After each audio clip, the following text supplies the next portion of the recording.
Overall అమ్మిన రోడ్లతోని వచ్చిన 7,000 కోట్లతోని ఒక ఇన్స్టాల్మెంట్ వేసాం.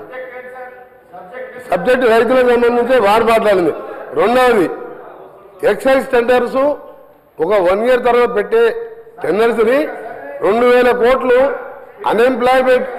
అన్ఎంప్లాయ్మెంట్ యూత్ దగ్గర సార్ వాళ్లకు అన్ఎంప్లాయ్మెంట్కు వేరే దారి లేక 2 లక్షల ఫీజు పెట్టి 2,000 కోట్లు నాన్ రిఫండబుల్ వసూలు చేసారు. ఎక్సైజ్ టెండర్లు ఫైనల్ చేసారు. ఆ డబ్బులు ఏం చేసినా తెలియదు. అదే నేను వాస్తవం చెప్తున్నా. రైతుల గురించి మాట్లాడుతున్నా. మధ్యలో గౌరవ సభ్యులు నా పేరు కూడా తీసుకున్నాం సార్. ఇంకొకటి సార్, మన గోరంటే వెంకయ్య గారు చెప్పిందంతే. ఒకటే ఎగ్జాంపుల్, నల్గొండ జిల్లాకి వెళ్ళాం. ఇక్కడికి వెళ్ళి అర్జెంట్ చేసిన తర్వాత అందరం కలిసి బస్సులో మొత్తం నల్గొండ జిల్లా అందరం తిరుగుతాం సార్.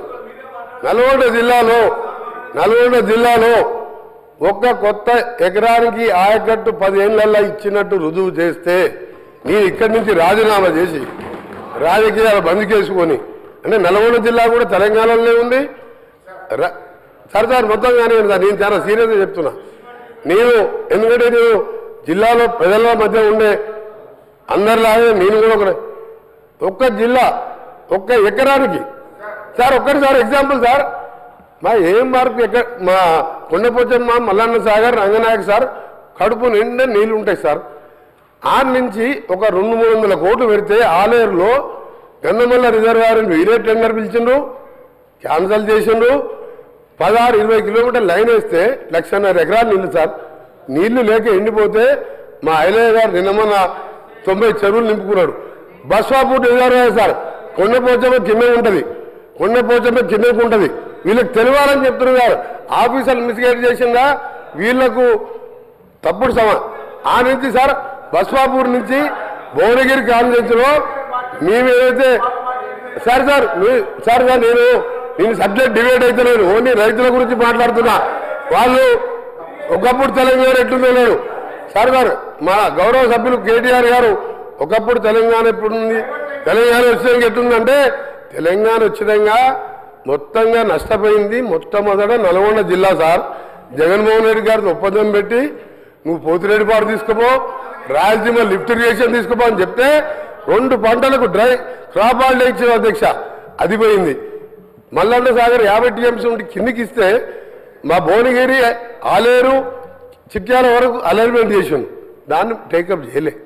మీ నల్గొండలో తెలంగాణలో ఉన్నవా లేదా నాకు ఇప్పుడు ఇంకొకటి చివరిగా సార్ నేను ఎందుకు చెప్తున్నానంటే, కరెంటు విషయంలో ఉచిత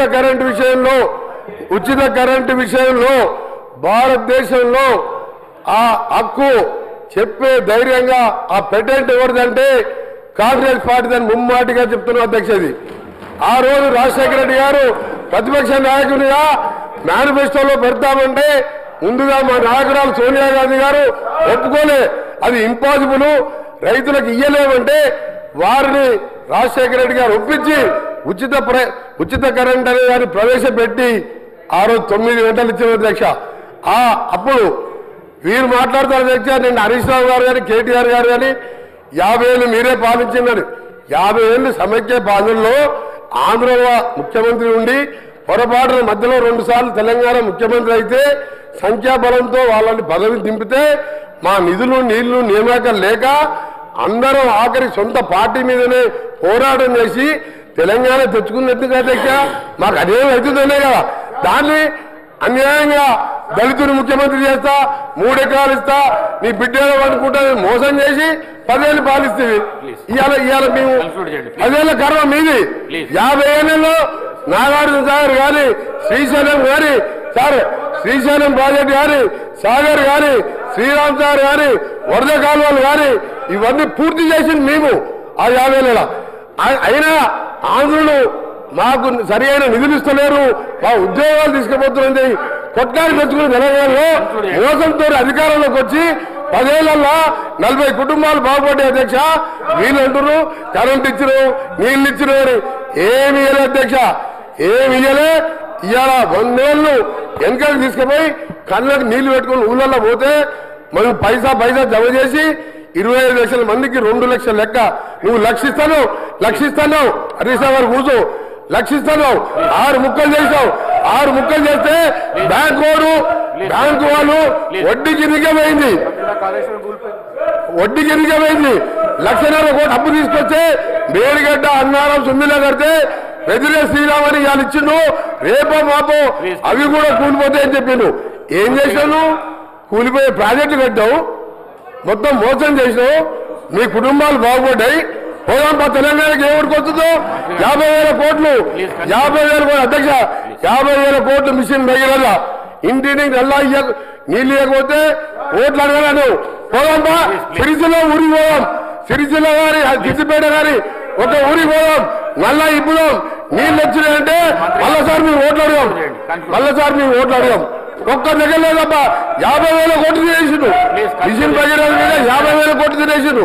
తినుడు తప్ప అన్ని తిని ఇవాళ సంవత్సరంలో నేను దారులు పెడతామంటే నేషనల్ క్రైమ్ కార్డు అధ్యక్ష ఒక చివరిగా లాస్ట్ పాయింట్ గౌరవ సభ్యులు కేటీఆర్ గారికి నేను చెప్తున్నా, హరీష్ రావు గారికి నేను సమాధానం చెప్తలేను. వారికి మాట్లాడే హక్కు లేదు. ఆయన డిప్యూటీ లీడర్ కాదు, ఆయన సిఆర్పి సెక్రటరీ కాదు, ఒక ఎమ్మెల్యే. ఆయన చెప్తాను ప్రశ్న సబ్జెక్ట్ మాట్లాడుతున్న కేటీఆర్ గారికి నేను సమాధానం చెప్తున్నా. నేను ఒకటే చెప్తున్నా, క్రైమ్ రికార్డు చేయండి. ఆత్మహత్యలు 2013 వరకు ఎందుకుంటే 2024 ఈ రోజు మా 1 సంవత్సర కాలంలో తగ్గినా లేదా నేషనల్ క్రైమ్ రికార్డు తెప్పిద్దాం. ఎందుకు అబద్ధాలు చెప్తారు దగ్గర? సభను ఎందుకు తప్పొట్టిస్తారు? ప్రజలను ఎందుకు తప్పొట్టిస్తారు? దయచేసి వాస్తవాలు రైతు భరోసా మీద మేము మా మంత్రి గారు చెప్పేది, మా ముఖ్యమంత్రి గారు చెప్పేది రిప్లై వినండి. ఆ తర్వాత మీరు షాక్ అయి మీరు మీ లీడర్ వస్తలేరు, ఎల్ఓపి గారు వస్తలేరు. వచ్చే సెషన్కి వెళ్ళి మీరు ఎవరు కూడా సభకు రారు. మంత్రి గారు